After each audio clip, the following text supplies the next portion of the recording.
Ok, está a gravar. Pronto, bem-vindos à quarta sessão do ML Deep Dive. Esta sessão, como planeado, falará sobre a área de processamento de linguagem natural.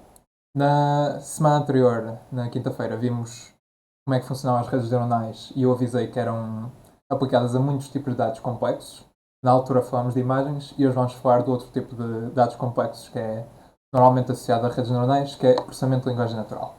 Ah, mas o que é processamento de linguagem natural? Isto aqui temos no conteúdo desta apresentação, temos um bocado de tudo o que vamos explorar na área de processamento de linguagem natural, o que é a tokenização, o que é o embedding e os vários tipos de redes neuronais que podem ser utilizadas na área, assim como ver como é que funciona a parte de geração de texto, que é bastante utilizada aqui na área de processamento de linguagem natural. Um, Como eu estava a dizer, processamento de linguagem natural é uma área muito extensa. Uh, Basicamente, linguagem natural é toda a linguagem utilizada para comunicar entre humanos, a linguagem escrita, na maior parte dos casos. Poderá haver alturas em que se processa a linguagem falada, mas normalmente esta área processa sobre dados textuais. E é o processamento dos dados textuais trocados entre humanos. A linguagem humana, obviamente as várias linguagens têm regras e padrões pouco claros, no sentido que são muito complexos e as relações muitas vezes até são um bocado coloquiais e nem seguem regras muito bem estabelecidas e, portanto, têm, como eu disse, padrões muito complexos. Como eu disse anteriormente, na parte das imagens, as redes neurais são muito boas a detectar padrões muito complexos e padrões que não são assim lineares nem muito óbvios ao olho nu. Portanto, foi por isso que quando as redes neurais começaram a crescer e a aparecer mais na área, a área de processamento de linguagem natural sofreu um boost enorme. Uh, as duas áreas que vamos explorar aqui nesta sessão será a parte de classificação textual e geração de texto. Classificação textual consiste basicamente em receber um input de texto e classificá-lo consoante alguma coisa. Por exemplo, a maior parte dos casos é classificação de sentimento. Sentimento no sentido, por exemplo, se eu der uma review, se eu der como input à minha rede neuronal uma review de um filme, no IMDb, é um caso muito comum de introdução a processamento de linguagem natural, dou um input que é uma review no IMDb e a rede neuronal tem que classificar se essa review é positiva ou negativa, tendo apenas como dados o texto que está lá escrito. Um, Isto no início pode parecer muito simples se a review apenas disser acho isto bom, acho isto mau, mas normalmente as reviews têm centenas ou até milhares de palavras e muitas vezes até começam talvez a passar uma ideia e depois vão trocando de ideia a meio e portanto é preciso fazer uma análise muito mais profunda desses pedaços de texto do que apenas simplesmente tentar procurar por pequeninas palavras. A geração de texto é um bocado a outra área do processamento de linguagem natural, também é bastante comum, que é usado, por exemplo, em chatbots, em tradução, ou seja, uma rede neuronal que recebe input de uma, de uma linguagem, por exemplo, e gera esse input, mas noutra linguagem. É todo o tipo de processamento textual que vem na internet em que vos é dado o texto como resposta, é a área de geração de texto, que é uma área muito grande. Uh, Também temos aqui outros exemplos de processamento de linguagem natural, por exemplo, os serviços de autocorrect.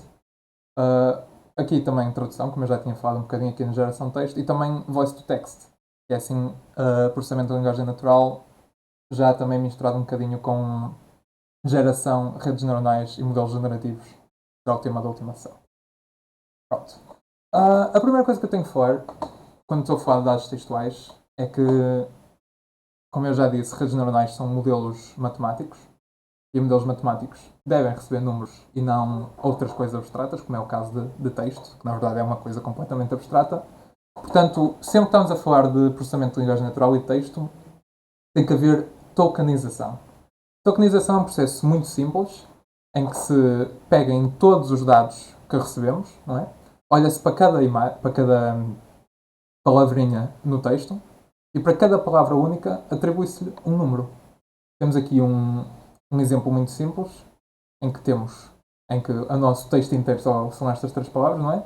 Atribuímos o 1 aqui à palavra hoje, o 2 à palavra está e o 3 à palavra frio. Outra coisa curiosa sobre os dados textuais é que são dados temporais. Enquanto, por exemplo, as imagens, quando estamos a tratar de imagens, deitámos uma imagem para a rede neuronal e ele classificava e estava fixe. Deitávamos outra, ele classificava, treinava, pronto. E podia-se fazer isto assim, não havia grande problema se trocássemos a ordem às imagens que íamos metendo para a rede neuronal, não é? Agora estamos aqui com um problema completamente diferente, porque a linguagem tem uma ordem específica, não é? Eu não posso estar aqui a dizer está hoje frio e neste exemplo é pequenino, a frase ainda se consegue interpretar, mas se fosse uma frase ou um texto com 100 palavras, se trocasse a ordem de todas as palavras, deixava-se de ter completamente sentido, não é? Portanto, temos que ter sempre atenção a manter a ordem dos dados. Veremos claramente como é que isso funciona na parte em Python da tokenização. Será exatamente o que vamos ver agora. Temos aqui o notebook desta sessão.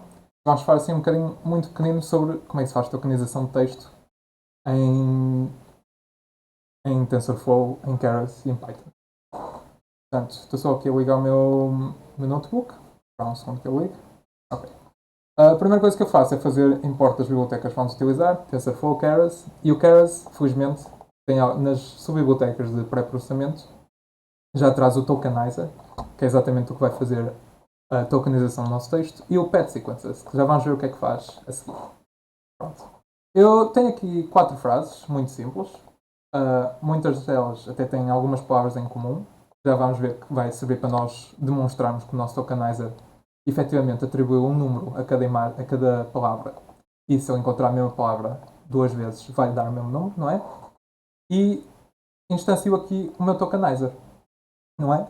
Isto é outra vez a instanciação de um objeto de uma classe. E eu digo-lhe, aqui não era necessário, mas é mais a título de exemplo, eu diria, se o meu texto tiver mais do que 100 palavras, tokeniza apenas as primeiras 100, não é as primeiras, aliás, as 100 palavras mais comuns.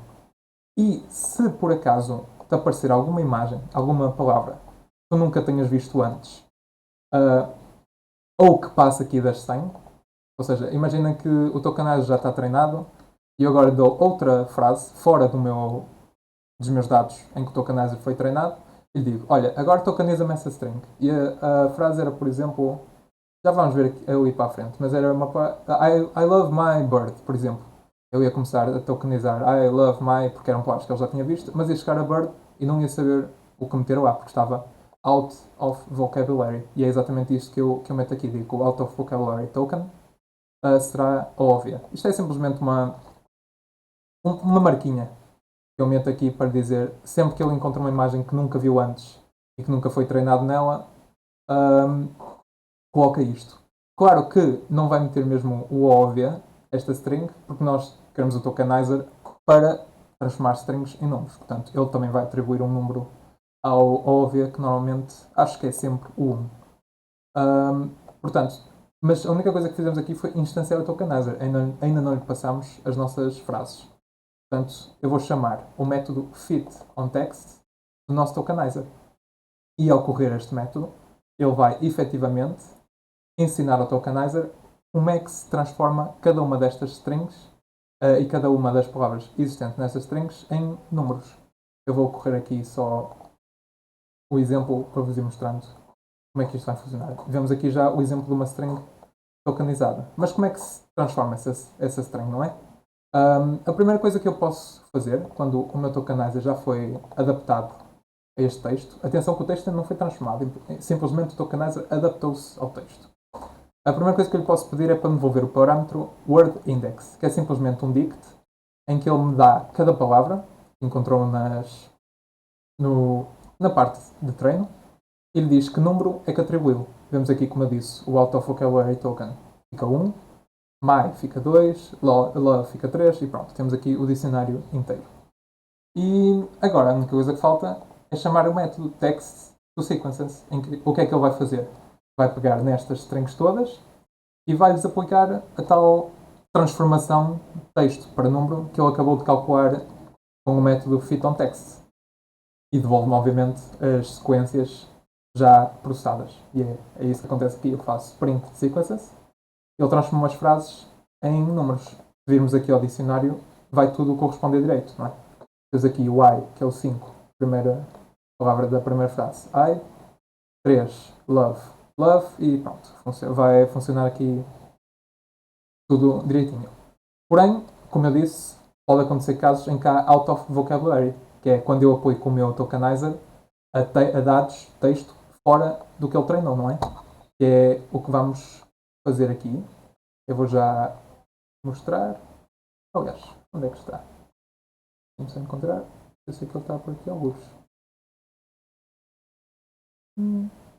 Não, joguei que estava por aqui, mas se não aparece aqui vai aparecer mais à frente. Um exemplo em que vamos ter texto que não foi treinado. Aliás, eu posso até correr aqui sem problema se fizer isto. Print.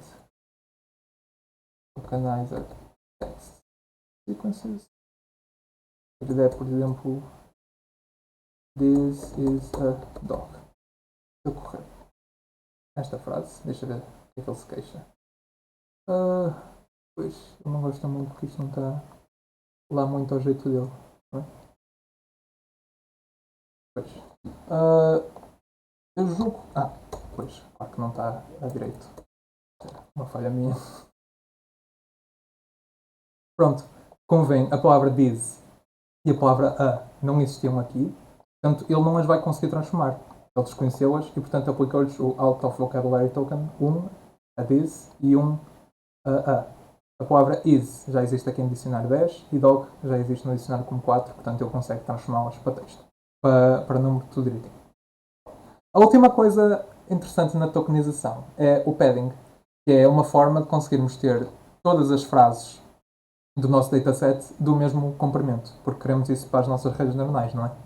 Quando lhe estamos a passar texto, não convém estarmos a passar texto que não tenha todo o mesmo comprimento, por razões matemáticas e porque envolveria muito mais pré-processamento e muita mais complexidade de código do que apenas simplesmente se antes, no texto, disséssemos, ok, todas as frases devem ter o mesmo comprimento, não é? Só que dizer todas as frases devem ter o mesmo comprimento, em que é que se traduz? É simplesmente pegar em cada um destes arrays, que é basicamente os números da frase, e dizer, olha, vê-me qual é que é o tamanho da maior de todas,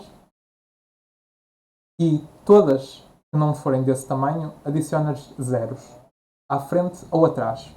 Por default, o método paddSequences começa a preencher atrás, ou seja, por exemplo, se eu começasse a fazer padding aqui nesta frase, eu começava a meter 0, 0, 0, 0 e só depois é que começava a frase, mas eu aqui passo-lhe o argumento post, em que em vez de eu começar atrás, começa à frente a adicionar zeros. É exatamente isso que acontece aqui. Se eu imprimir o meu texto todo após fazer padding, 5, 3, 2, 4, que é a minha primeira frase, e ele aplicou o padding à frente, começou a adicionar zeros, e agora todas as frases dos meus dados de treino têm todas o mesmo comprimento e podem passar para a rede neuronal sem problema. Exato, como eu tinha dito ali em cima, testar com palavras que o tokenizer ainda não viu. Se eu chamar o tokenizer agora no text to sequences, notem que eu não chamei novamente o fit on text, porque queremos a mesma codificação de palavras para números que já estava nos dados de treino. Portanto, não chamei através do o fit on text. Simplesmente digo, olha, com a codificação que já encontraste, tenta-me agora codificar os dados de treino. E eu faço isto, e o que acontece é exatamente o que eu tinha dito. Ele não reconhece a palavra really, portanto atribui-lhe o que é o desconhecido. E o mesmo acontece aqui com estas duas palavras em que ele tem loves e manatee, são duas palavras que ele nunca viu, portanto não os consegue codificar direito. Uma coisa que acontece é que se o paddSequences for chamado num dataset em que já todos os dados de treino têm o mesmo comprimento, ele não vai fazer padding nenhum, não é? Porque já estão todos exatamente com o mesmo comprimento, as duas frases aqui têm o mesmo número de palavras, não há necessidade de estar a transformar isso. Uma coisa que eu podia fazer aqui no paddSequences era dar o argumento maxlen e dizer, por exemplo, maxlen é 3, então as minhas frases têm que ter no máximo 3 palavras. E ele basicamente cortava-me cada um dos arrays por aqui e as minhas frases passavam a ser I really love codificado, ou seja, 513, e My dog loves codificado 24. E é assim que se faz, muito rapidamente, tokenização em Python. Ok, voltando aqui ao, ao PowerPoint e falando agora de como é que se aplica redes neuronais a isto, temos de falar um bocadinho do que é embedding. E embedding é um conceito um pouco curioso das redes neuronais e de processamento em texto e não é muito simples de compreender. Mas, basicamente, o embedding funciona em tentar transformar uma palavra não num número, como eu falei ali na tokenização, mas tentar transformá-lo num array de valores que, de certa maneira, caracterizam cada palavra. E o quão mais próximas as palavras estiverem, umas das outras em termos de significados, mais próximos os arrays que caracterizam essas palavras, por exemplo este aqui, vão estar próximos uns dos outros. Como conseguimos ver aqui, por exemplo, ao fazer embedding da palavra cat, ele criou um array em que cada uma das dimensões do array corresponde basicamente a um conceito. Conseguimos ver aqui que living being tem um valor 0.6, ou seja, é positivo, portanto podemos assumir que cat é um living being. Feline 0.9 é muito confiante, que é feline. 0.1 é, quando ele está perto do zero, quer dizer que não tem muito bem a certeza se é ou não é algo, portanto, espera deixar dentro do zero. Não é uma palavra também associada com género, não é de certeza realeza, não é um verbo e não é uma palavra no plural, portanto, dá estes valores. Vamos agora ver kitten, que é uma palavra, o significado do gatinho é muito parecido a gato.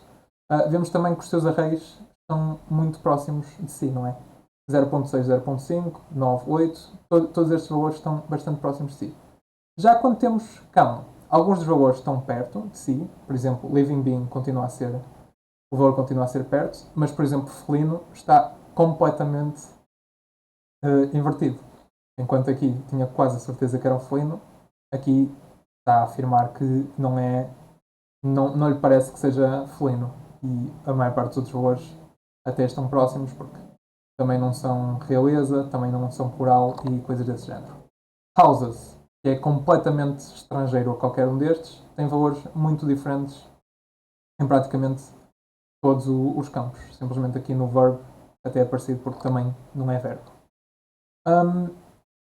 E isto é bastante melhor do que apenas a tokenização, porque eu na tokenização, se começasse a atribuir a cada palavra um número, eu dizia cat, ok, cat é 4, kitten é 5. Ou aliás, se eles viessem muito separados no texto, podia ser cat é 4, kitten é 300. E assim eu não conseguia captar nenhuma semelhança de significado entre os dois, não é? E isso tornava-se um problema para a minha rede neuronal quando estivesse a tentar captar o significado da frase. Portanto, as redes neuronais possuem embedding layers, aliás, possuem uma, que é exatamente uma camada que é treinada com neurónios e tudo, e que tenta fazer o melhor trabalho possível a encontrar arrays que caracterizem bem as palavras e que consigam juntar perto de si palavras com significados semelhantes e que afastem o máximo palavras com significados muito separados de si. Exato. E estes arrays aqui, este número de dimensões pode ser definido por nós, consoante a complexidade que julguemos do nosso texto, não é?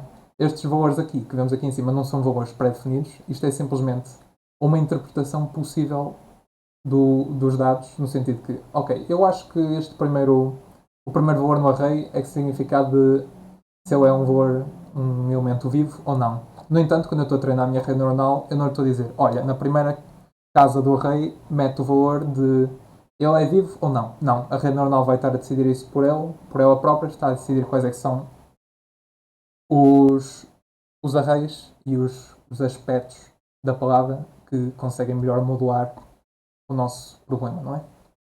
E chamando assim, fazendo o nosso primeiro exemplo com camadas de embedding, a primeira coisa que eu tenho que fazer é chamar um dataset. O dataset que eu vou utilizar é o dataset que eu dei um bocadinho como exemplo, que é o de quando dados reviews de MBD, conseguir classificar essas reviews em positivas ou negativas. Vamos fazer basicamente aqui um problema de classificação binária, só que em NLP.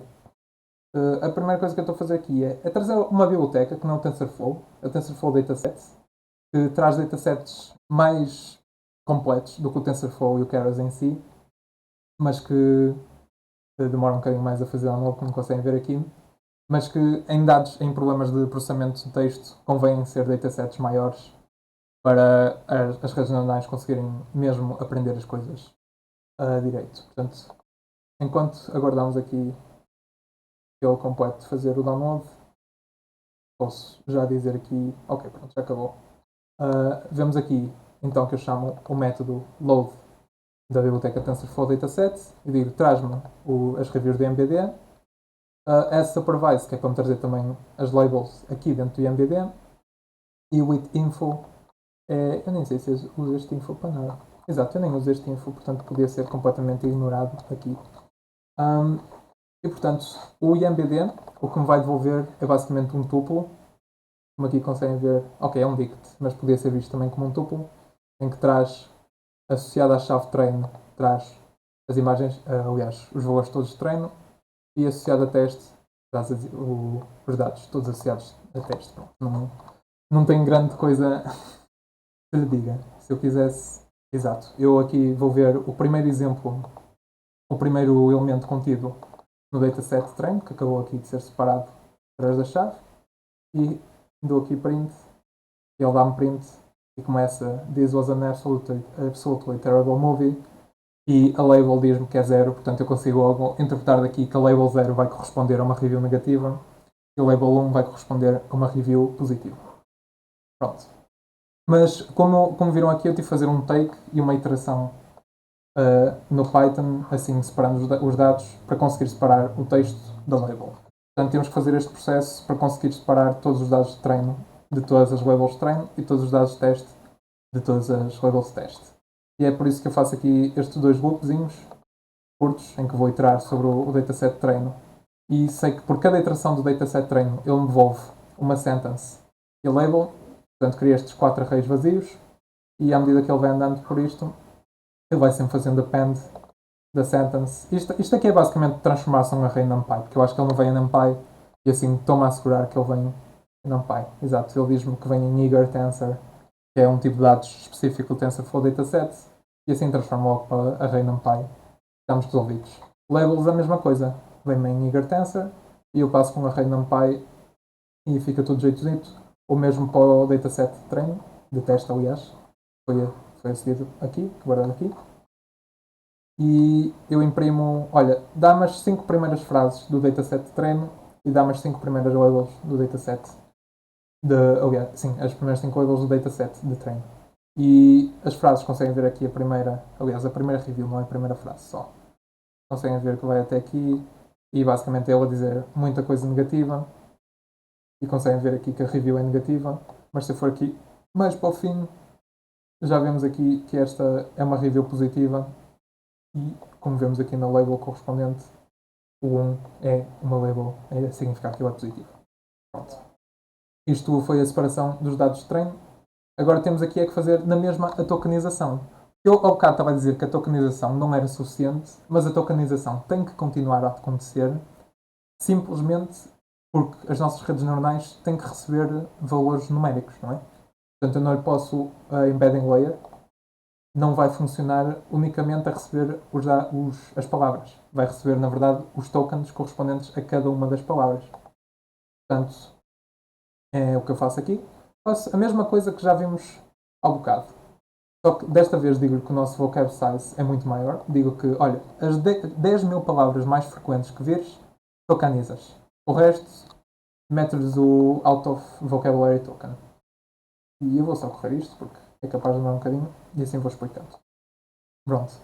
Isto aqui são alguns parâmetros que eu defino aqui em cima para podermos aceder mais rapidamente, não é? Já disse aqui que o vocab size 10.000, o token óbvia. Pronto, criado uma tokenizer, faço-lhe fit on text do nosso dado de treino, nada de novo. Transformo os meus dados de treino aqui e aplico o padding já habitual, não é? Só que desta vez digo-lhe, olha, qualquer review que tenha mais do que maxlen 200 palavras, corta por aí. Já não quero mais, porque já deve dar para entender o significado de uma review com 200 palavras. Se... Onde é que está o truncate? Está aqui, exato. Se a review for maior que 200 palavras, corta-me post, ou seja, corta-me à frente. Não cortes atrás, no sentido de se a minha review tiver 205 palavras, perde as primeiras 5. Não. Perde as últimas 5. Se a review for menor de 200 palavras, mete-me padding em post, ou seja, a review tem, por exemplo, 195, últimas 5 palavras depois vão ser zeros para ficar também 200. E assim o que temos neste momento vai ser eu até posso imprimir aqui, vai ser um dataset em que todas as entradas de dados vão ter 200 palavras. Aqui achei no dataset. O que é que são negócios? É assim. É um método, é um atributo. Portanto, ele dá-me aqui que tem 25 mil reviews, cada uma com 200 palavras. Claro que, como conseguimos ver aqui, quando eu imprimo a primeira dessas frases, aliás, dessas reviews que foram padded, esta por acaso tem para aí 100, 120 palavras e depois eu tenho que fazer padding até às 200. Há muitos outros casos em que não vai ser esse o caso, em que as reviews às vezes têm 500 e cortamos para 200. É uma questão de olharmos para o dataset e vermos onde é que faz sentido, qual é que é o valor que faz sentido querermos que todos os dados de treino tenham esse tamanho. E os nossos dados, felizmente, já estão todos processados. Já aconteceu tudo o que tinha a ver com tokenização e podemos efetivamente passar à rede neuronal que usa uma embedding layer. Isto aqui é muito parecido já às coisas que nós vimos anteriormente, só temos aqui embedding layer. E o que é que a embedding layer, como é que ela funciona? Eu digo-lhe em primeiro lugar, quantas palavras diferentes é que ele vai receber. E ele vai receber 10 mil palavras, que foi o que eu guardei aqui no vocab size. Porque se virem aqui em cima, quando eu chamo o meu tokenizer, digo, olha, tokeniza as minhas 10 mil palavras mais comuns. Portanto, eu digo, olha, aqui vais ter que criar só 10 mil arrays diferentes, para 10 mil palavras diferentes, um para cada palavra, não é? E digo, cada um desses arrays terá 16 dimensões. Eu acho que o meu dataset é variado ou não variado o suficiente para que, dando a cada palavra 16 características diferentes que são avaliadas, eu acho que já consegues fazer um bom trabalho. Isto é um valor que, obviamente, pode ser alterado e testado, e é uma coisa que se faz, efetivamente, que é ver se eu trocasse isto para 32 ou se eu trocasse isto para 8, será que tenho melhores dados? Aliás, será que tenho melhores resultados, piores resultados? É tudo uma questão de ir mudando os valores, não é?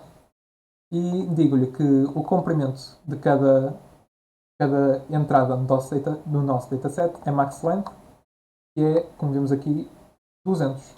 Portanto, eu digo 10 mil palavras, para cada uma arranja um array de 6 dimensões e cada frase, aliás, cada review que vai entrar aqui na rede tem 200 palavras no máximo. Como eu disse aqui, exatamente, a layer de embedding devolve arrays. Portanto, temos de chamar a mesma coisa que chamamos sempre, que é a camada flatten, para pegar nesses arrays todos. Agora, neste momento, visto que passámos aqui 10 mil palavras, aliás, passamos aqui, na verdade, 25 mil reviews. Cada uma dessas reviews tem 200 palavras. Cada uma dessas passou a ser um array de 16 dimensões. Toca a fazer flatten disso tudo. E é exatamente isso que vemos aqui, em que aqui em cima temos cada review 200 palavras, 16 dimensões, ou seja, fazendo flatten ficamos aqui com 3.200 valores por cada review original. Portanto, depois faço o mesmo que já estamos habituados. Chamo uma layer dense, de neurónios densamente ligados. Chapo-lhe o hello, que é a função de ativação habitual para qualquer camada intermédia da rede neuronal. E depois, aqui no dense, apoio aliás, a última camada. Nós vimos nos casos anteriores, das sessões anteriores, que eu aqui metia 10, que era o número de classes das peças de roupa. No entanto, aqui, como eu disse, vai ser um problema de classificação binária, ou seja, ou é positiva ou é negativa. Ou seja, ou é 0 ou é 1. Portanto, podemos usar apenas um neurónio. Mudanças quando é um problema de classificação binária. Função de ativação deixa de ser softmax, passa a ser a sigmoid, que é basicamente a versão softmax para um problema de classificação binária. E a função de loss também passa a ser binary cross entropy em vez de categorical cross entropy, que foi a que tínhamos antes. Portanto, vou meter agora a minha rede a treinar. Digo o número de épocas por treinas, 10. Aqui passo os meus dados de treino, os meus dados de teste, que já vimos como é que funciona, como é que eram gerados, número de épocas em que vai treinar e os dados de teste e as labels de teste. E manda a correr. Vemos aqui que, como é uma rede pequenina, ou seja, só tem 6 neurónios aqui e cada parse é transformada para um array de 16 elementos, o treino até é bastante rápido. Se eu aqui tivesse, por exemplo, 64 e aqui tivesse 32, o tempo de treino ia crescer exponencialmente. Bem, portanto, conseguimos ver aqui, ir acompanhando os resultados que vai dando e vemos aqui que nos dados de treino ele já chegou aqui nessa estação a 100% de accuracy. No entanto, aqui nos dados de validação conseguimos ver que ele estagnou nos 84% de accuracy, ou seja, 44% aliás, 84% do tempo, ele, ao ter uma review, consegue prever corretamente se ela é positiva ou negativa. E já conseguem 100% de dataset, porque quando estamos a falar de treino, as redes neuronais ficam overfit muito, muito, muito mais depressa, como foi aqui o caso, em que vemos que basicamente à segunda iteração da rede, ele já tinha atingido a accuracy ideal. Vamos já estar a treinar mais. Pronto. Isto é como é que se constrói a rede de classificação de sentimento em processamento de linguagem natural mais simples do mundo. É usando apenas a camada de embedding e depois passando para neurónios densamente ligados. Acho que não há nenhuma dúvida em relação a isto. Não. No entanto, obviamente, nem tudo é assim tão simples.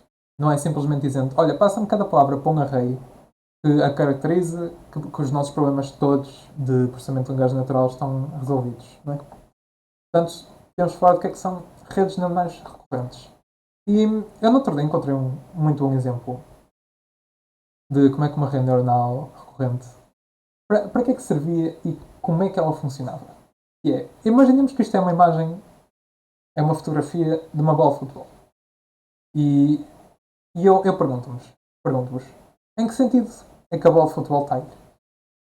E é praticamente, assumindo que não há gravidade, ou que pelo menos há um impulso que é impossível de prever, é muito complicado, ou é praticamente impossível conseguir adivinhar em que sentido é que a bola está a ir, não é? Pode ir em qualquer sentido. E isto é como funcionam as nossas redes neuronais normais, não é? Simplesmente recebem um elemento de dados e pronto, olha, eu agora tenho que descobrir isto por mim. Só que com texto, isso não é muito jeitoso, não é? O texto são dados temporais, portanto convém ter informação temporal sobre ele. Portanto, e se eu agora vos desse isto, não é?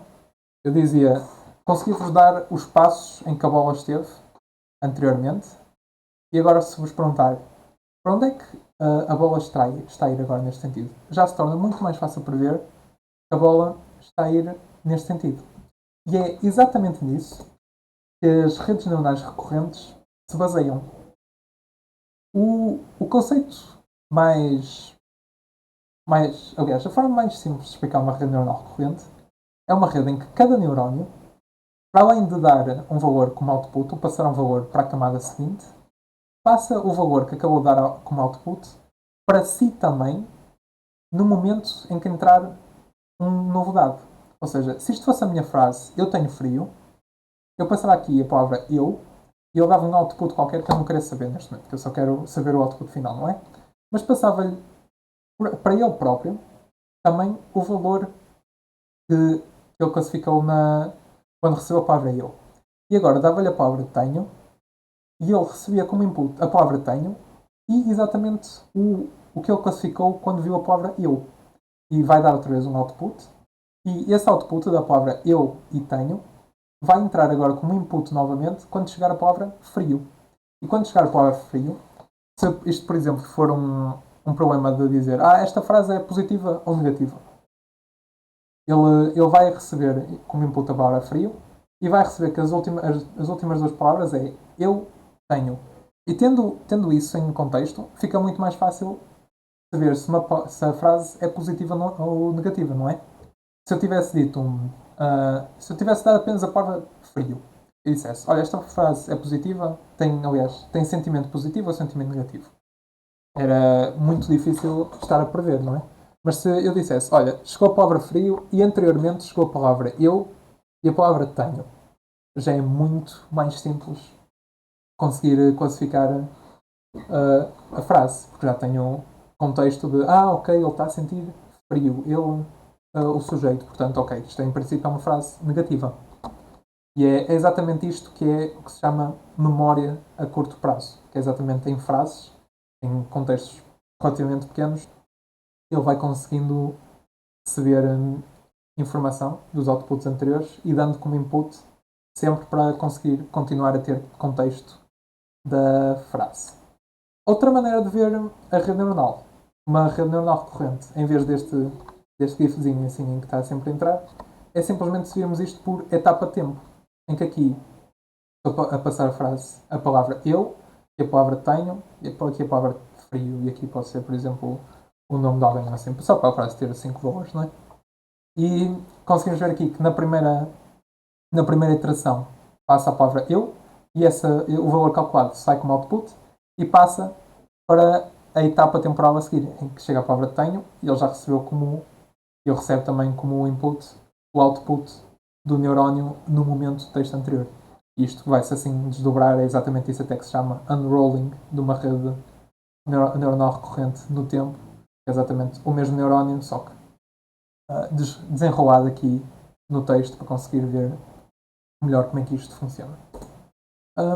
Isto, quando aplicado a processamento de texto natural, aliás, processamento de linguagem natural, fica exatamente como eu estava aqui a dizer, em conjugando as palavras e quando está em cada palavra, o neurónio já vai ter informação relativa às palavras anteriores. Bem que, como conseguem ver aqui, as primeiras palavras já se estão quase a perder. Por isso é que eu disse há bocadinho que temos short memory, ou temos, aliás, eu disse, exato, memória a curto prazo, porque vemos que as palavras mais antigas já começam a ficar muito esquecidas. Isto vai ser um problema daqui a bocadinho. Mas por enquanto, isto é a solução ideal que temos e é a melhor estratégia que temos para pegar em dados textuais agora, que é, para além do embedding, em cima desse embedding, também começar a processar as frases temporalmente. Ou seja, chega-me o embedding da palavra eu, depois o output do neurónio volta-me a entrar como input quando chega o embedding da palavra tenho, e depois o output disso volta-me a entrar no neurónio quando chegar o embedding da palavra frio, e aí quando já tenho esses dois valores é que finalmente me dá a resposta que interessa, tendo em contexto toda a frase, que neste momento aqui é muito curta, não é? E, exato. Não, eu vou falar disto já daqui a bocadinho. Prefiro passar um bocadinho agora para texto, aliás, para Python, para vos mostrar como é que se constrói exatamente a rede neuronal recorrente. Que é usando a layer Simple RNN. RNN, exatamente, do Recurrent Neural Network. Vemos aqui que, basicamente, a primeira camada é exatamente o mesmo. Eu volto-lhe a dizer, olha, vais receber 10.000 palavras diferentes, cada uma mete-me em array 16 e cada review tem no máximo 200 palavras. No entanto, eu já não tenho aqui flatten. Não, o que eu vou meter agora é as minhas camadas Simple RNN, em que basicamente eu lhe digo o número de neurónios dessa camada e este return sequences aqui é simplesmente porque eu tenho aqui outras camadas recorrentes à frente, então sempre que eu não estou na última camada de rede neuronal recorrente, aliás de Simple RNN, devo sempre devolver as sequências calculadas na camada anterior para esta. Ou seja, eu aqui nesta imagem, em vez de estar a devolver à próxima Próxima camada, apenas este valor. Estou-lhe a devolver estes valores todos, porque pode ser interessante para a rede neuronal saber estes valores todos, exatamente porque isto aqui são dados temporais, e se eu lhe tiver a devolver sempre estes valores também, sequencialmente, também continua a ser um problema de dados temporais, que não seria o caso se eu apenas lhe desse, olha, o output desta camada toda foi só este valor, toma, faz alguma coisa com isso. Era difícil porque já não, exato, já não são dados temporais. Portanto, por isso é que esta return sequences está aqui, que é retorna as sequências calculadas nesta camada para a próxima camada. Aqui, nesta camada, já não há return sequences. Porquê? Porque a camada que vem a seguir é uma camada densamente ligada em que o único valor que ele quer saber é o último valor calculado na iteração toda, ou seja, é este valor apenas, o valor transmitido na camada seguinte. E depois temos aqui a última camada, como sempre, o neurónio, porque continuamos com o mesmo problema de classificar binariamente uma review, não é? Ativação sigmoide. E eu corro isto aqui muito depressa, mas eu vou já dizer uma coisa, é que as redes neuronais recorrentes são muito lentas a treinar. Vemos aqui que para um modelo muito pequeno até, vemos que só a primeira fase já está aqui a acusar 3 minutos de treino. Eu nem vou estar a treiná-la completamente.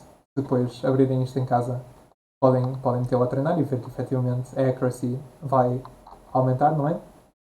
Mas como conseguem ver aqui, exatamente porque por cada neurónio, aqui nós não estamos simplesmente a calcular um valor, como fazemos nos dances, mas estamos a calcular um valor por cada frase da review, ou seja, cada frase tem 200, aliás, cada review tem 200 palavras, portanto, este 32, na verdade, vai ser 32 vezes 200, que é o número de cálculos que ele faz nesta camada.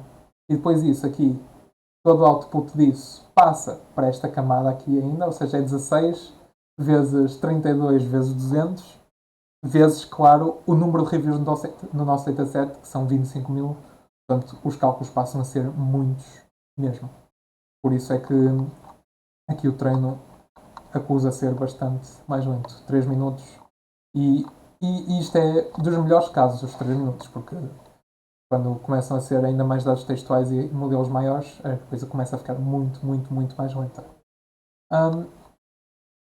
Mas, portanto, é isto em termos de redes neuronais correntes. Só que, como eu disse, e volto aqui à apresentação para mostrar isso, como eu disse aqui, na última camada, nós vimos que as primeiras palavras da frase começam a desaparecer, porque ele vai sempre somando inputs novos. Aliás, eu disse frase, mas pode ser a review completa, não é? E a parte inicial da review começa a desaparecer. E se a review fosse algo do género, gostei muito do filme, só houve um aspecto que eu não gostei muito, que foi este, aquele e aquele outro. Quando a rede neuronal chegasse à última palavra, ele já se tinha esquecido praticamente da parte da frase que dizia gostei muito do filme. Ia estar a ligar mais à parte que dizia não gostei muito daquilo. Ou seja, era muito provável que ele tivesse com. Que ele agora fosse pensar que a review era efetivamente negativa. E isso não é exatamente o que traduz a realidade, não é? Por isso é que eu disse que as redes neuronais recorrentes têm short memory e que isso é um problema destas redes que vai ter que ser resolvido de alguma maneira. O outro problema que eu apontei é que o processamento, aliás, o processo de treino é muito custoso, como vimos agora mesmo. Apenas 25 mil reviews já começa a demorar 3 minutos. E isto é em GPU. Se fosse em CPU, o tempo aumentaria para ir para 45 minutos por época, não é? Portanto, eu não fui o único a notar, obviamente, estes problemas. Houve muitos engenheiros que os notaram e arranjaram o que se chamam as LSTMs. Agora, este gráfico aqui aliás, este diagrama é um bocado assustador, não é? Tem imensa informação e não vamos falar sobre isto tudo, obviamente. Só quero explicar o que é que são as LSTMs. As LSTMs significam Long Short Term Memory Cells e foram desenvolvidas exatamente com a ideia de não esquecer a parte inicial da frase. São células que vão ser muito seletivas em relação ao que é que querem, ao que é que se querem relembrar da review. Não é só da frase, a review inteira.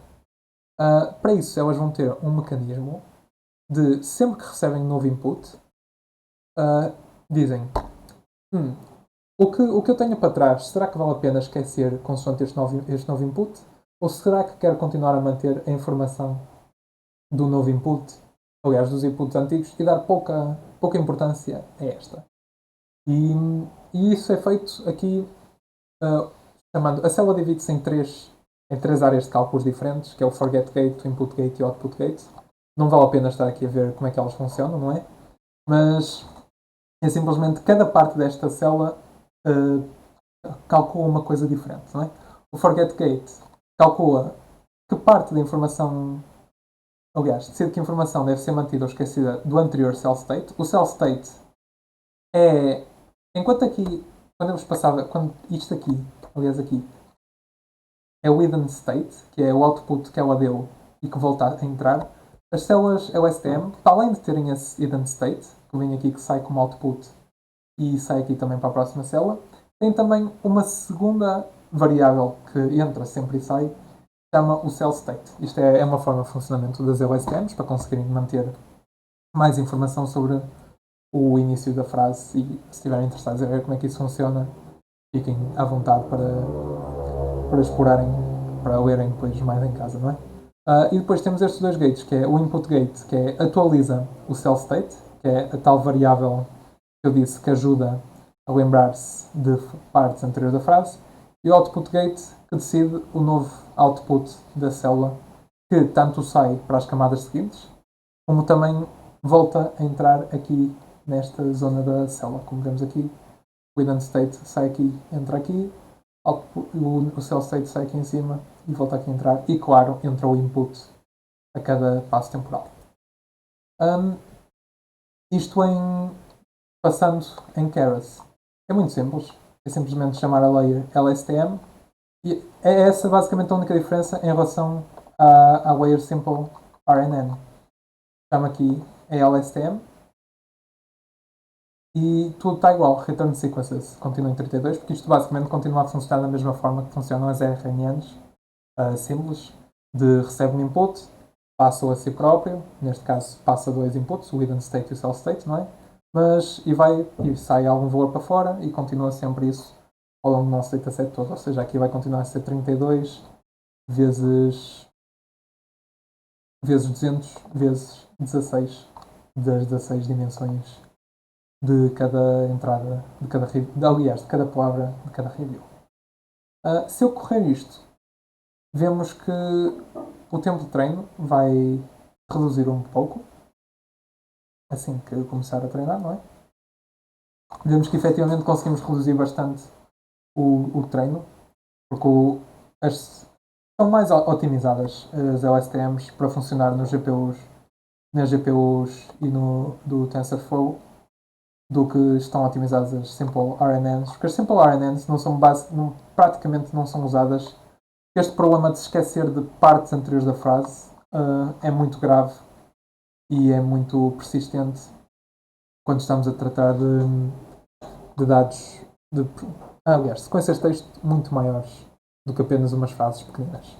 Eu só treinei aqui por uma época para não estarmos aqui a gastar muito tempo, mas conseguimos ver que aqui só numa época eu já tenho basicamente 70% de accuracy nos meus dados de teste e, aliás, 52 aqui são nos dados de treino, porque tenho que se lembrar que aqui, enquanto ele está a ver a accuracy durante o treino inteiro, e portanto isto é uma média de accuracy durante o treino da fase, eu aqui esta da validação, ele só vê no fim de treinar nas 25 mil imagens, portanto, aliás, nas 25 mil reviews, portanto é natural que nas primeiras fases esta validation accuracy seja bastante maior do que a training accuracy, mas depois, à medida que as épocas vão aumentando, a training accuracy vai voltar a ser maior porque vai começar a acontecer sempre um bocado de overfit.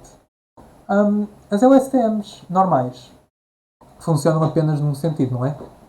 Assim como as redes correntes simples. Vemos aqui a frase vai entrando neste sentido e, portanto, a concatenação vai acontecendo um pouco assim. Eu posso dizer às minhas células LSTM para ficarem dentro de uma camada bidirectional, que é basicamente, em vez de correr só a frase do início para o fim, corre também a frase do fim para o início. Assim consegue encontrar mais relações entre as palavras, porque isto no fim é sempre, processamento de texto é sempre encontrar relações entre palavras e encontrar padrões complexos e por vezes, para conseguir entender verdadeiramente o significado de uma palavra a meio da frase, é preciso ler o fim da frase antes e, e ter em contexto tanto o fim da frase como o início da frase para saber bem o que é que a palavra significa. Se eu correr isto, vemos que aqui, agora como já estamos a correr tanto do início da frase para o fim como do fim para o início, o tempo de treino aumenta um pouco, duplica basicamente, não é? Eu também não, acho que não vale a pena estar aqui, posso só deixar correr uma época e vemos que accuracy é que já temos. Vemos aliás aqui que na primeira época de treino, a accuracy de treino já vai em 74%, ainda nem acabou. Exato. Vemos aqui basicamente 76, 77% de accuracy. Ele está só a fazer agora a validação dos dados de teste. E vamos ver quanto é que devolve. 83%. Pronto, já posso parar o treino. LSTMs que olham para a frase nos dois sentidos conseguem, logo na primeira fase de treino, 83% de accuracy. E é basicamente esta mecânica que é utilizada no processamento textual, na classificação de sentimentos, agora, com redes neuronais recorrentes. É basicamente isto que se usa, é sempre LSTMs ou GRUs, que é basicamente uma versão diferente das LSTMs. Se eu procurar aqui é uma GRU, vemos até que a esquematização, pois, uh, pronto, a esquematização é relativamente parecida às das LSTMs. Pronto. Isto conclui a parte da classificação do sentimento do texto, ou seja, classificar o texto em qualquer categoria que nós queiramos. Aqui a classificação do sentimento foi efetivamente mesmo do sentimento, se era positivo ou negativo, mas isto podemos reformular isto como um problema de qualquer classificação da frase em qualquer tipo de categorias que nós queiramos, desde que o nosso dataset venha, obviamente, bem labeled. Por fim, eu queria só falar um bocadinho rapidamente de geração textual. Como é que se gera texto com redes neuronais recorrentes? A maneira como isso funciona é basicamente pegando na nossa frase, na frase que nós dizemos, olha, rede, começa-me a. Eu vou dar aqui 5 ou 6 palavrinhas do início da frase e tu vais-me começar a gerar texto a partir disso, não é? E como é que isto pode ser visto? Isto pode ser visto como um problema de classificação em que eu digo, olha, dando estas palavras, qual é a palavra que tu achas que venha a seguir? Ou seja, o número de classes que eu vou ter é o número de palavras inteiras no meu dataset. Ali, por exemplo, vamos ver daqui a nada, isto vai ser um problema de classificação em que temos 10.000 categorias diferentes. Temos 10.000 palavras que podem surgir na frase, aliás, podem surgir como palavra seguinte à nossa frase. Aliás, não vou ser 10.000, porque vamos mudar um bocadinho de dataset, mas o conceito é o mesmo, que é sempre tentar adivinhar qual é que é a frase que estamos a... Aliás, qual é que é a palavra que vem a seguir a nossa frase. Não vamos andar sempre a dar a frase inteira. Isso pode ser um bocadinho manhoso para estar depois a classificar sempre, a descobrir qual é que é a nova palavra. Portanto, vamos ter sempre um tamanho pré-definido de palavras que deixamos a nossa rede ver para prever efetivamente qual é que é a próxima palavra. Isto transformado em geração aliás, transformado em Python. Vemos aqui que o dataset que eu arranjei são aqui os Lusíadas. São as primeiras 15 instâncias, se não me engano, de Lusíadas. Que, como conseguimos ver, é bastante texto, não é mesmo? E a partir disto vamos dar um texto gerado por nós, umas palavrinhas geradas por nós e dizemos, olha, agora gera-me Lusíadas a partir deste pequenino verso que eu te dei. Portanto, antes de podermos passar a isso, temos que fazer o tratamento de dados habitual. Aqui eu faço só import de bibliotecas. Faço, em vez de estar a usar quer as layers embedding sempre aqui na construção, faço logo o import das layers aqui. Isto é consoante a preferência de cada pessoa. E digo, olha, os meus dados, aqui o meu Camões todo, uh, separa cada linha no barra N, ou seja, cada um destes versos vai ficar numa lista, vai ficar numa string separada, não é? E passa-me todas as palavras para minúscula, palavras que possam começar por maiúscula, que é para não haver problemas do género. Se eu tiver a palavra A em maiúscula e a palavra A, assim ele ia meter isto como duas palavras diferentes e é um pouco redundante e não é muito interessante e até pode dar resultados piores. Portanto, dizemos, olha, todas as palavras ficam em minúscula e não há esse problema. E eu guardo isto dentro de uma variável corpus. Corpus é o nome que se dá em Natural Language Processing a um dataset textual. É corpus, é a palavra corpus que se procuramos a definição no Google diz exatamente um corpo de texto. The body, pronto, exato. Is a language resource consisting of large and structured set of texts. E é exatamente isso, é o nosso dataset de texto do programa de NLP.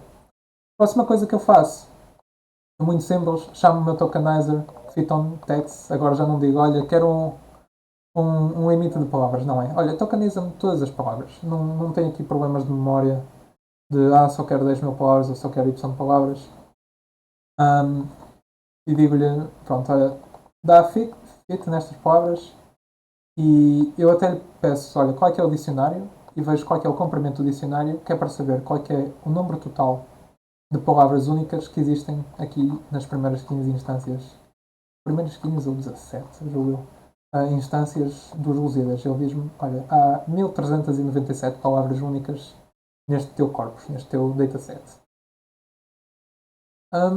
Fazendo isso, temos de fazer aqui uma coisa que vai ser um bocadinho diferente do que era ao bocado, que é fazer exatamente como é que eu dizer isto?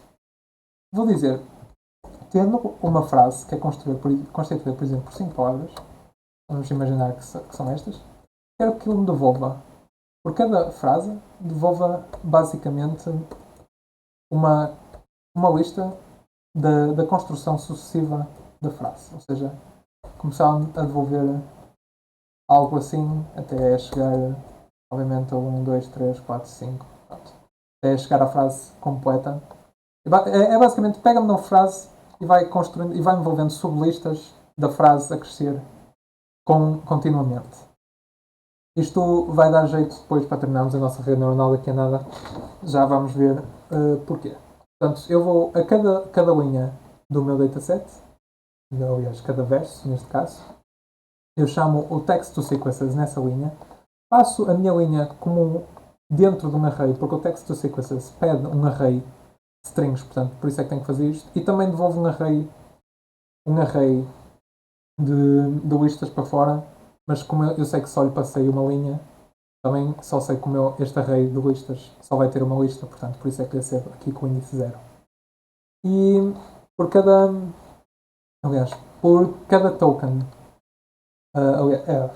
esta linha aqui é a linha tokenizada, não é? Pode ser aquele, por exemplo, 1, 2, 3, 4, 5, ou aqui 4, 76, 55, 33.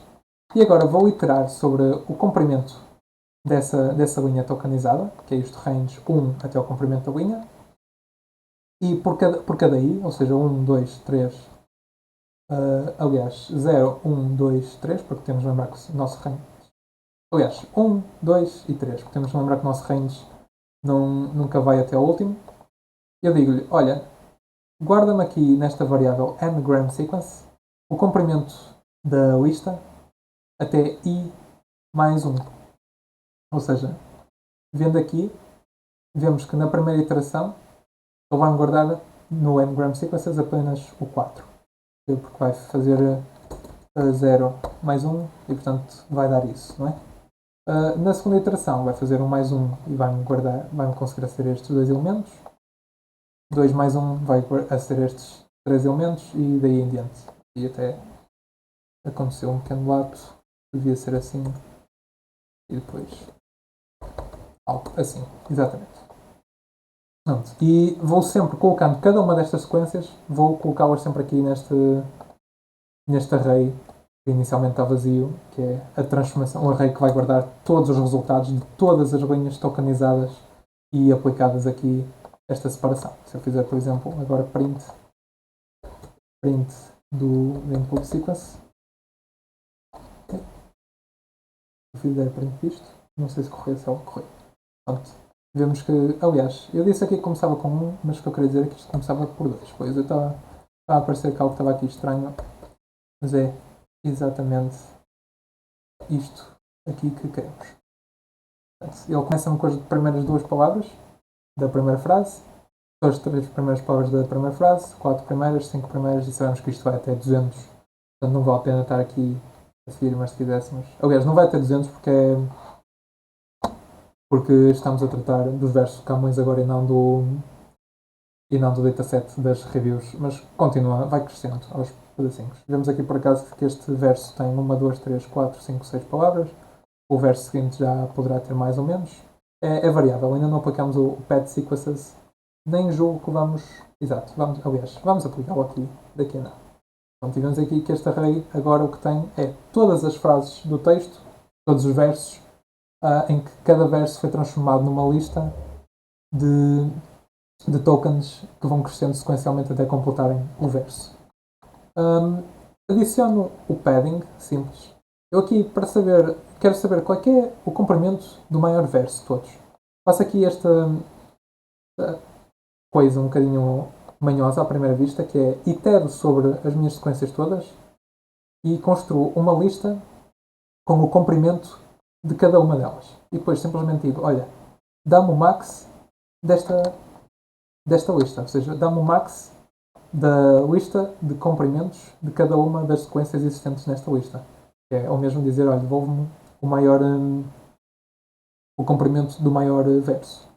E depois, o que nós estamos já habituados, que é o pad sequences, em que lhe dou as minhas sequências, digo-lhe que agora de comprimento máximo vou querer o comprimento do maior verso, só que agora faço uma coisa diferente. Faço-lhe um padding pre em vez de um padding post. Enquanto eu antes estava-lhe a querer dizer que, olha, se tiver 1, 2, 3 e quiser 5, dá-me 0, 0. Agora estou a dizer, se tiver 1, 2, 3 e quiser 5, quero 0, 0. E porquê que é isto? Porquê é que estamos a fazer isto assim? Estamos a fazer isto porque eu disse há bocadinho que a geração de texto é basicamente um problema em que queremos sempre adivinhar qual é que é a palavra que vem a seguir.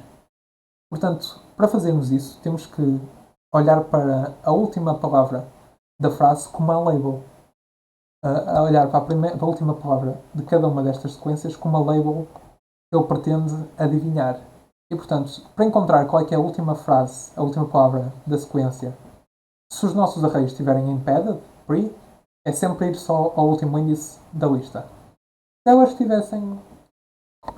elas em vez disso tivessem o preenchimento no fim, tornava-se muito mais complicado ver onde é que o verso acabava. Tinha que ir a cada um destes arrays, ver um a um onde é que começavam os zeros e saber, pronto, ok, é aqui que este acaba e pronto, o resto a seguir é zeros. E tenho que ver isso. E este último valor não zero, é que é a label que estou a tentar adivinhar, mas isso ficava muito mais complicado, portanto, por isso é que eu quero as coisas neste formato, em que simplesmente é sempre ir ao último e dizer, pronto, olha, retira-me este para ser label e agora dá este array como input e a label deste array é 3. E é basicamente isso que eu vou fazer aqui a todos os meus dados de treino. Eu vou fazer esta indexação muito curiosa do Python, em que digo, olha, por cada sequência mantém-me todos os dados existentes na lista, aliás, de cada uma destas sublistas, mantém todos, exceto o último. Ou seja, cada uma destas vai passar a ser, por exemplo, esta passa a ser 15.960, esta passa a ser 15.1, esta passa só a ser 15. E digo, E as minhas labels vai passar a ser exatamente também estes arrays, mas por cada uma delas, cada uma das sequências existentes neste array, só quero o último valor. Vemos aqui a indexação negativa, ou seja, começa a contar do fim, e eu digo basicamente só quero o último valor. E assim, o que basicamente passamos a ter é, se o nosso dataset fosse só compreendido por uma frase, teríamos algo assim, passaria a ficar 2 como dado e 3 como label. E o nosso problema de classificação é, dado esta frase, 2, encontrar qual é que é a label, o token correspondente. Vou fazer também aqui, chamar o nosso One Hot Encoding, que já vimos na sessão anterior como é que funcionava, que é basicamente pegar em cada uma das palavras, agora, em cada um dos versos, em cada uma das palavras finais dos versos, e em vez dessa palavra ser simplesmente o token, como vemos aqui, por exemplo, a palavra final do verso 0 é o token 58, não, o que vai passar a ser, vai ser um array de comprimento 1397, se não me engano. Não imprimi o S-chip, imprimi. Ok, não, afinal não é, os 1397 vão ser mais palavras, enganei-me ali ao bocadinho, vão ser 2600, 2945. Eu devo ter copiado este comentário aqui e ter-me. Exato, eu copiei este comentário e enganei-me. Não é nada, isto que eu estou a dizer é certo, que é, temos 1397 palavras únicas e por cada uma destas palavras ele vai criar basicamente um array de comprimento 1397 e se a palavra corresponder ao valor 58, por exemplo, temos que o array é todos zeros, exceto o índice 58, que vai ter o preenchimento 1, que é como funciona o nosso One Hot Encoding. Se isto fosse um dataset com 3 palavras apenas, e se eu desse, por exemplo, a palavra, o token, com índice, o token 1, ou o token 2, olhando aqui de outra maneira, temos que o 2 passaria a ser isto, assim, não é? O 58 é a mesma coisa, 58, só que aqui vai ter 57 zeros antes, e depois o 1 vai ser o 58, e depois todos os valores até 1387 vão ser outra vez 0. E isto aplica-se a cada uma das palavras finais dos versos, aliás, destas sequências todas que temos aqui. Então eu vou só correr isto, não sei se corri já, isto que é guardado em memória. Exato, eu esqueci-me foi de correr este aqui, não foi? Eu esqueci-me. E agora já. Não, o que é que ele não gosta? Faltou Unique Words. Não está guardado isto? Ui, esqueci-me de correr esta, foi esse problema. Tenho que guardar esta. Exato. E agora já vai encontrar tudo. Pronto.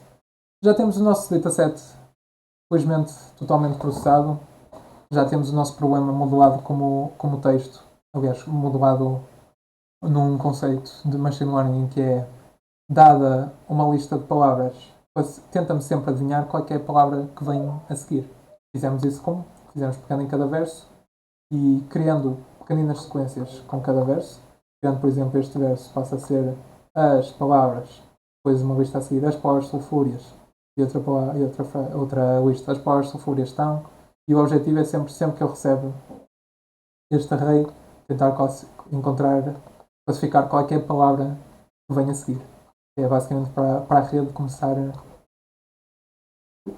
É para a rede conseguir começar a perceber, imaginar que palavras é que devem vir a seguir quando recebe uma palavra. Portanto, vemos aqui agora a nossa estrutura da rede e vemos que isto é muito semelhante ao que já fomos vendo. Número de Unique Words, 1397. Eu digo agora que cada palavra, em vez de ter apenas 16 dimensões, vai ter 100 dimensões. E vou-lhe dizer que o comprimento máximo de cada sequência é este aqui, Max Sequence Line, que é exatamente o comprimento da maior sequência de todas. E fizemos o padding, como vemos aqui, portanto, sabemos que elas todas têm esse comprimento. Uma LSTM bidirecional com 150 células e depois, como eu disse há bocado, o nosso problema é um problema de classificação em que estamos a classificar, estamos a dizer à rede neuronal que, olha, classifica-me qual é que é a palavra que pode vir a seguir. E a palavra que pode vir a seguir é qualquer palavra, não é? Do nosso dataset inteiro. Portanto, vão ser as 1398 palavras únicas daqueles versos das instâncias do primeiro canto, as 17 instâncias do primeiro canto. Qualquer uma dessas palavras pode vir a seguir no nosso programa de classificação. Função de ativação softmax, função de ativação normal da classificação, função de loss categorical cross entropy, função habitual, problemas de classificação com mais do que uma classe ou duas, optimizer Adam, metrics accuracy, nada novo aqui, passo os dados de treino e as labels, passo o número de épocas. Isto aqui é simplesmente pelo. Isto era negável estar aqui, mas era verbal zoom é exatamente o mesmo que não ter nada. Ele dizer-me, olha, mostra-me os resultados à medida que vais treinando. E eu treino aqui durante 100 épocas, porque aqui o treino é mais essencial um bocadinho. Ele diz-me que ao fim de 100 épocas ele consegue classificar com 86% de accuracy qual é que é a palavra que deverá vir a seguir quando lhe é dada uma sequência de texto, no início de um verso. Vemos aqui que a função de treino pode devolver, se nós quisermos, um dicionário history, e com esse dicionário history eu posso usar o matplotlib para ele me desenhar um gráfico da accuracy, ao longo do treino. E vemos aqui que eu até treinei por demasiadas épocas, porque ao fim de 40 épocas a accuracy já estava basicamente estagnada e nem precisava de estar a treinar durante mais épocas. E isto é uma ferramenta bastante útil para conseguirmos sempre tentarmos ver quando é que não vale a pena estarmos a gastar mais tempo. Se eu agora podia vir aqui acima, trocar este 100 por 40 e teria agora a rede prontinha, só treinar o tempo necessário. Se isto fosse um treino muito mais complexo em termos de tempo, isto representava uma grande poupança de tempo, saber a partir de que momento é que já não vale a pena estar a treinar a rede. Por fim, vamos gerar o nosso texto. E como é que vamos gerar o nosso texto? A primeira coisa que eu defino aqui é a frase, o início do verso. Porque eu quero que comece este poema que vamos gerar, não é? E digo-lhe, olha, next words igual a 100, ou seja, vamos prever as próximas 100 palavras deste verso. A primeira coisa que vou fazer é tokenizar aqui este meu seed text, a lei da África. E, como eu disse, uma frase tem sempre text sequences, tem que receber uma lista de frases, por isso é que tem aqui dentro lista, e como é só uma frase, só temos interesse na primeira lista devolvida como resultado.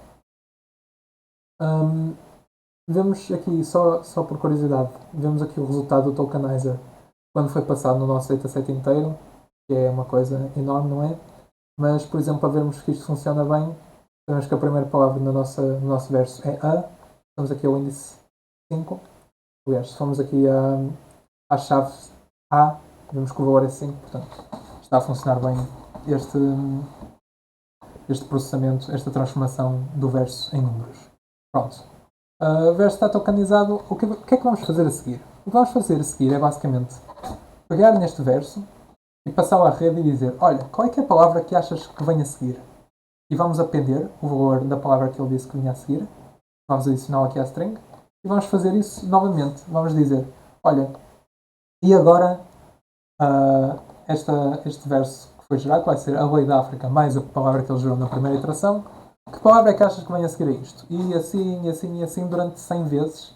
E é assim que ele vai construindo o texto, iterativamente, adicionando sempre uma palavra, tentando sempre adivinhar que palavra é que a rede acha que vem a seguir.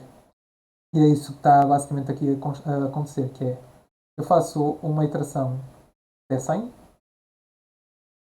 digo, exato, na primeira iteração de todas, isto que está aqui é basicamente o que já está aqui, que é pegar na minha string, transformá-la em tokens, fazer um padding para o comprimento do maior token, que é para ela poder, aliás, o comprimento do maior verso, que é para ela poder entrar na rede com o tamanho com que já foi treinado, não é? E digo, olha, rede, devolve-me agora qual é que é a classe, a palavra, que aqui neste problema nós temos ficou modelada como uma classe das 1397 que podiam ser diferentes e diz-me, olha, qual é que é a palavra que tu achas que pode vir a seguir? Ele devolve-me esta palavra.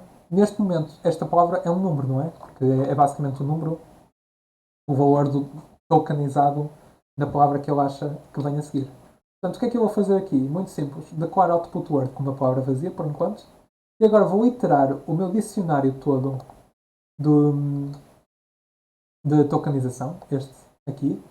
Este método items aqui é basicamente como no Java, nós quando vamos iterar um hash map, chamamos o values para ele devolver tanto a chave como o texto ao mesmo tempo. Aliás, a chave e o valor, aqui no Python é o items que faz isso. Portanto, vamos iterar ao mesmo tempo sobre a palavra e sobre o número que lhe é atribuído. E vamos ver, olha, no momento em que o número que é atribuído for igual à palavra que a rede previu, devolve-me a palavra textual correspondente a isso, que é isso que eu faço aqui. If index igual a predicted next word, output word igual a word, e para a iteração, porque já encontramos a palavra que queremos. E o que é que eu faço? Muito simples, digo ao meu texto que foi gerado até o momento, olha, adiciona-me um espaço e a palavra que acabou de ser prevista. E isto vai gerar outra vez o mesmo ciclo novamente, em que ele vai tokenizar toda a frase que foi gerada até agora. Como conseguimos ver aqui, a primeira palavra que ele inferiu foi um i. Passa aqui, tokeniza esta sequência aqui, faz-lhe padding para ficar do tamanho necessário. A partir do momento ele vai deixar de fazer padding, porque vamos começar a ter um texto, por exemplo, com 10 e já não vai ser necessário isso. Aliás, já não vai fazer padding, vai começar a concatená-la ou a truncá-la para ficar apenas com 8 valores. Não é? E vai estar sempre a prever que palavra é que vem a seguir e isso até acabar as 100 iterações. E no fim devolve-me isto que está aqui apresentado. Ele começou a lei da África e em si cuidando de irados quando Carlos trazia posse de ter guido nela fonte de serviço de França. Pronto, vai continuando assim. Vemos que por vezes a rede prende um bocado em algumas palavras e isto tanto é isto, aliás, deve-se primariamente a dois fatores, que é o meu dataset não ser muito grande. Eu aqui só tenho as primeiras 17 instâncias do número enorme de instâncias dos Lusíadas, não é? E a minha rede também é uma rede muito pequenina aqui. Eu podia aumentar exponencialmente o tamanho desta rede se quisesse ter resultados muito melhores. Mas pronto, o método de funcionamento é exatamente este, que é dado uma pequenina frase, tokeniza, que palavra é que achas que vem a seguir? Ok, é esta. Vou ao dicionário de tokenização para ver qual é que é a palavra correspondente em texto, concateno a frase que está a ser gerada, e a mesma coisa. Tokeniza, a palavra que achas que vem a seguir, encontra a palavra, concatena, e assim, 100 vezes, até me dar aqui esta sequência de texto de 100 palavras. Foi o que ele previu, o texto que ele efetivamente gerou. Pronto. E é isso. Isso conclui basicamente a parte aqui de textual, a parte de processamento de linguagens naturais. Vimos um bocado de ambas as áreas, que é gerar texto novo e também classificar o texto segundo alguma métrica, alguma classe que nós queiramos. No exemplo que vimos foi classificar reviews como más e boas, mas isto pode ser usado, por exemplo, para detectar spam, detectar se um e-mail é spam ou não e muitas outras coisas. Não me está a vir nada à cabeça, mas qualquer tipo de contexto que possam dar a uma frase pode ser classificado, pode ser visto como um problema de classificação. Não é ver se esta palavra se esta frase é isto ou não, ver se esta frase está em português ou em inglês, pode ser um exemplo de classificação em processamento de linguagens naturais, pode ser muita coisa. Pronto. E isso conclui assim a parte de processamento de texto natural, linguagem natural, utilizando aqui os básicos de Python, TensorFlow e Keras. Pronto, isto conclui esta quarta sessão do ML Deep Dive.